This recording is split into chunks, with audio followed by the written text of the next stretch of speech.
जमीन से सूरज आग का दहकता हुआ गोला दिखाई देता है। मुमकिन है कभी आपके जहन में ये सवाल आया हो कि क्या सूरज की भड़कती आग पानी डालकर बुझाई जा सकती है। आइए देखते हैं कि साइंस इस सिलसिले में क्या जवाब देती है। आम इंसान के दिमाग में तो फौरी तौर पर यही ख्याल आएगा कि अरबों गैलन पानी हो तो शायद सूरज के शोले खत्म हो जाएं। ऐसा सोचना काबिल फहम है, क्योंकि आग कीमियाई रद्द-ए-अमल का नतीजा होती है और ऑक्सीजन मिलने के नतीजे में भड़कती आग है। इस पर पानी डालकर ऑक्सीजन खत्म करने की कोशिश होती है ताकि इसकी शिद्दत में कमी आ सके, लेकिन खला में तो ऑक्सीजन होती नहीं, तो फिर वहाँ पानी क्या काम देगा। शायद आपके लिए ये बात हैरान कुन हो कि सूरज देखने में तो आग से बना हुआ है, मगर ये वो आग नहीं जो हम जमीन पर देखते हैं, बल्कि ये आग जोहरी फ्यूजन, न्यूक्लियर फ्यूजन के नतीजे में भड़कती है। इसको पैदा होने के लिए ऑक्सीजन की जरूरत नहीं होती, लिहाजा सूरज पर पानी डाला गया तो आग में कमी आने की बजाय उल्टा रद्द-ए-अमल होगा और वो ज्यादा भड़क जाएगी। वजह ये है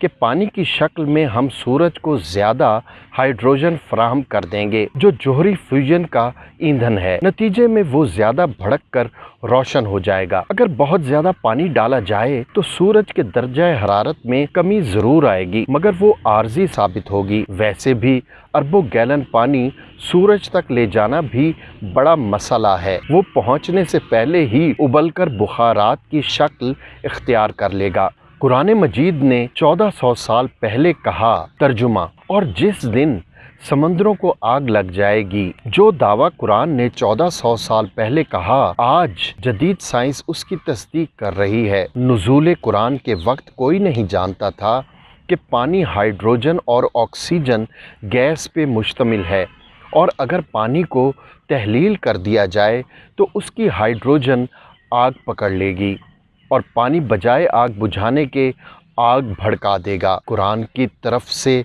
पेश करदा इस बात की तस्दीक आज जदीद साइंस कर रही है, जो कि इस बात का सबूत है कि कुरान इस कायनात के सब राज जानने वाले खालिक व मालिक का कलाम है। अल्लाह ताला हमारा खात्मा ईमान पर फरमाए, आमीन सुम्मा आमीन। उमर बिन अब्दुल अजीज़ रहमतुल्लाह अलैह को 5वां खलीफा राशिद भी कहा जाता है।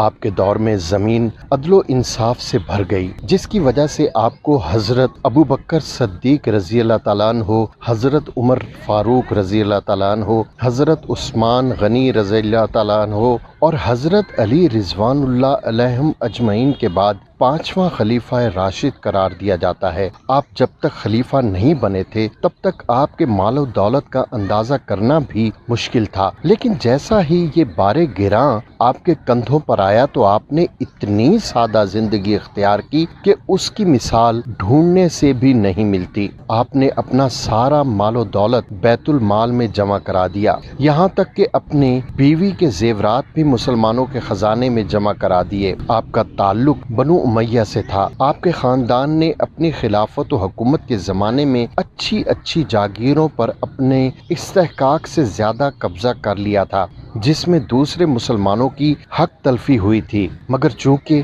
बनु उमैया हुक्मरान थे इसलिए कोई चूँ चरा नहीं कर सकता था। सैयदना उमर बिन अब्दुल अजीज़ खलीफा हुए तो उन्होंने सबसे पहले अपनी बीवी के जेवरात, जिनमें वो बिला इस्तेहकाक माल की आमेजिश समझते थे, अपने घर से निकलवा कर बैतुल माल में भिजवाए। उसके बाद आपने अपने तमाम रिश्तेदारों और तमाम बनु उमैया से वो तमाम जायदादें और अमवालो सामान वापस कराए जो नाजायज तौर पर उनके कब्जा और तसरुफ में थे।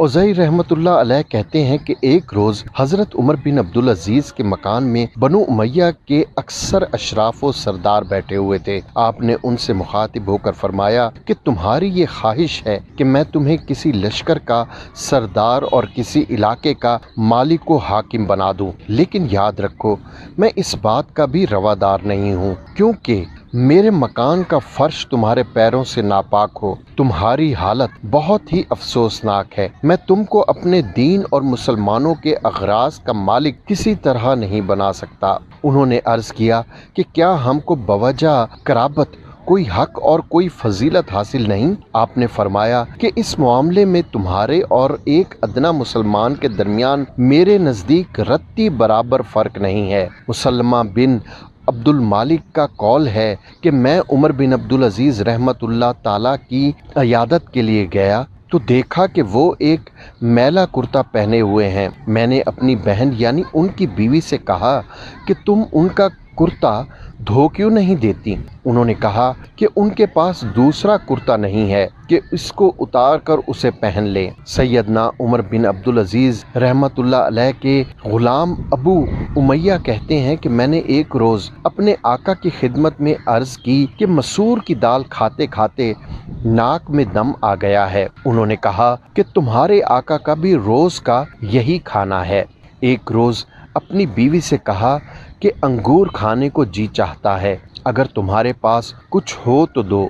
उन्होंने कहा कि मेरे पास तो कौड़ी भी नहीं, तुम बावजूद ये कि अमीरुल मोमिनीन हो तुम्हारे पास इतना भी नहीं कि अंगूर लेकर खा लो। आपने फरमाया कि अंगूरों की तमन्ना दिल में ले जाना बेहतर है बनिस्बत इसके कि कल को दोज़ख में जंजीरों की रगड़ें खाऊं। उमर बिन मुहाजिर कहते हैं कि हज़रत उमर बिन अब्दुल अजीज़ का जी अनार खाने को चाहा। आपके एक अजीज़ ने अनार भेज दिया। आपने उसकी बहुत ही तारीफ की और अपने गुलाम से फरमाया कि जिस शख्स ने ये भेजा है उसे मेरा सलाम कहना और ये अनार वापस करके कह देना कि तुम्हारा हदिया पहुंच गया। गुलाम ने कहा कि ए अमीरुल मोमिनीन, ये तो आपके करीबी अजीज ने भेजा है, इसको रख लेने में क्या मुजायका है? आखिर रसूलुल्लाह सल्लल्लाहु अलैहि वसल्लम भी तो हदिया कबूल फरमा लिया करते थे। आपने फरमाया रसूलुल्लाह सल्लल्लाहु अलैहि वसल्लम के लिए हदिया था मगर मेरे लिए रिश्वत है। यूसुफ बिन मालिक का कौल है कि हम हजरत उमर बिन अब्दुल अजीज के जस्ते खाकी को कब्र में उतार रहे थे कि आसमान से एक कागज गिरा जिस पर लिखा हुआ था कि खुदा ताला ने उमर बिन अब्दुल अजीज को आतिश दोज़ख से निजात दे दी है।